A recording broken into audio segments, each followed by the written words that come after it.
राजधानी रांची में एक फ्लाईओवर बना है जो काफी चर्चाओं में था। सीरम टोली फ्लाईओवर पहला केबल ब्रिज था, लेकिन विवाद ऐसा उठा कि अब इसके अंतिम चरण के काम में सस्पेंस हो गया कि ब्रिज चालू होगा या नहीं। लेकिन इस बीच एक ऐसी तस्वीर सामने आई जब रैंप का निर्माण कर रहे तमाम कर्मचारी पुलिस बल को लेकर उस स्थल पर पहुंचे तो देर रात जमकर बवाल हुआ। शाम के समय ही हम लोग को पता चला कि रैंप का काम पुनः निर्माण कार्य में है और हम लोग जस्ट तुरंत जितने युवा शक्ति थे जो शुरू से आंदोलन कर रहे थे सारे लोग यहाँ पहुंचे और देखिए कि फिर से काम शुरू हो गया है और हम लोग यहाँ पर बैठ गए। तो आस्ते आस्ते करके हम लोग की संख्या कम हो गई, पुलिस की संख्या ज्यादा हो गई क्योंकि रात की समय में अचानक काम शुरू कर दिया गया।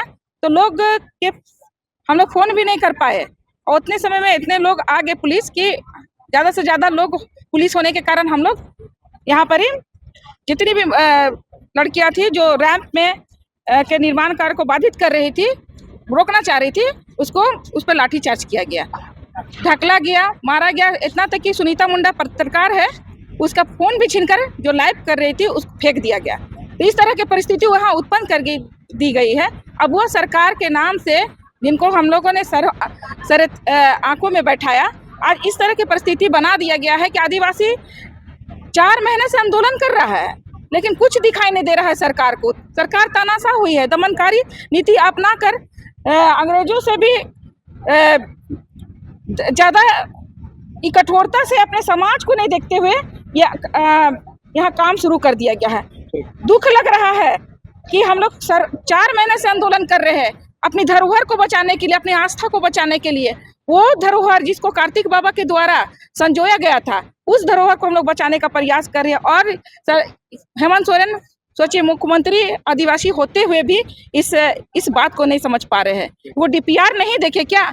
हम लोग बार बार बोल रहे हैं कि इस आंदोलन को संवाद के जरिए खत्म करने की कोशिश कीजिए, तो आने वाले समय में हम लोग रोकेंगे इस काम को, चाहे हम लोगों की जान भी चली। सुबह भी आदिवासी समुदाय और सरना समुदाय के लोग सड़क पर दिखे, लेकिन एक तरफ तमाम विरोध होता रहा और इसकी एक तस्वीर भी निकलकर बाहर नहीं आई। ऐसा इसलिए हुआ क्योंकि वहां पर तैनात तमाम पुलिस अधिकारी और जवानों ने मीडिया को भी बैन कर दिया है। ना तो कोई आदेश का हवाला देते हैं और ना ही कोई उनके पास दस्तावेज या पेपर है कि आखिर किसके आदेश पर वीडियोग्राफी बैन किया गया है। आखिर संदेश क्या देना चाहते हैं? आखिर क्या दिखाने से पुलिस अधिकारी छुपा रहे हैं? कौन सी सच्चाई उस फ्लाईओवर के रैंप में है जो अगर बाहर वहां से निकलकर चली जाएगी तो इन तमाम अधिकारियों की और सरकार की पोल खुल जाएगी? यह सवाल का जवाब तो वह पुलिस अधिकारी ही देंगे।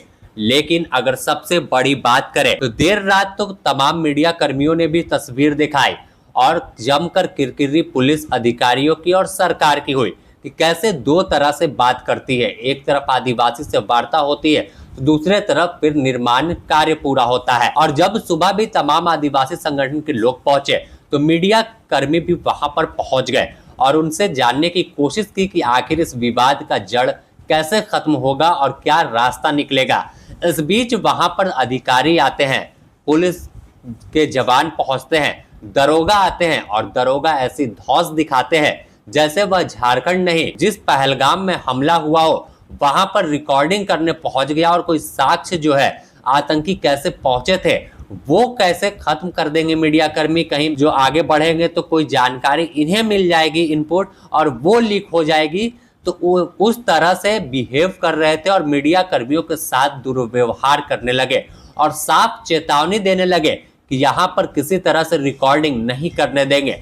कैमरा को बंद करा दिया, मोबाइल फोन पॉकेट में रखवा दिया और वहां से दूर जाने की हिदायत दे डाली। अगर देखें तो ना सीरम टोली फ्लाईओवर के पास बीएनएस की धारा 163 लागू है और ना ही कोई कोर्ट का अब तक आदेश आया है कि जिससे विधि व्यवस्था बिगड़ सकती है। लेकिन यह दरोगा तो दरोगा है, अपना धौंस खूब जमाते हैं और शायद यह तस्वीर यह बाहर नहीं दिखाना चाहते।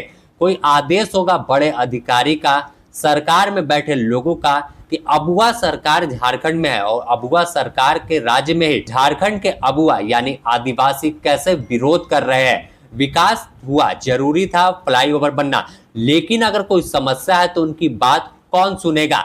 इसे बैठक कर हल निकालने की जरूरत है, ना कि ऐसे जवानों की तैनाती कर बंदूक के नोक पर फ्लाईओवर का निर्माण पूरा करा दिया जाएगा। आखिर कब तक इस तरह से तमाम मुद्दों पर पुलिस की कार्रवाई कराकर दाबने की कोशिश होगी। फिलहाल अब देखना होगा कि आखिर फ्लाईओवर रैंप निर्माण को लेकर क्या कुछ रास्ता निकलता है और कैसे पूरे मामले का हल होगा, क्योंकि फिलहाल तो मीडिया को बैन किया गया है, तो सवाल का जवाब भी कोई अधिकारी जब जो है वो देने से बच रहे हैं। लेकिन इस बीच भाजपा से रांची के जो विधायक हैं सीपी सिंह, वो पहुंचे और सीधे तौर पर सवाल उठाया है कि जब सत्ता में कोई मदांध हो जाता है तो ये सरकार सत्ता में मदांध है, कुछ भी कर सकती है। भाई इतनी फोर्स की यहाँ ज़रूरत क्या थी?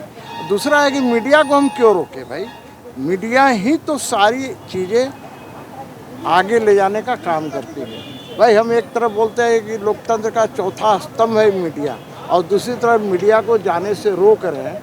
भाई मीडिया कोई जाकर के हंगामा थोड़े खड़ा करता है, मीडिया का काम है उनसे बातें करता। सरना समाज के लोग मीटिंग कर रहे हैं, उनसे जाके पूछता, बात करता, और इसको अपने चैनलों में या अखबारों में दिखाने का काम करता।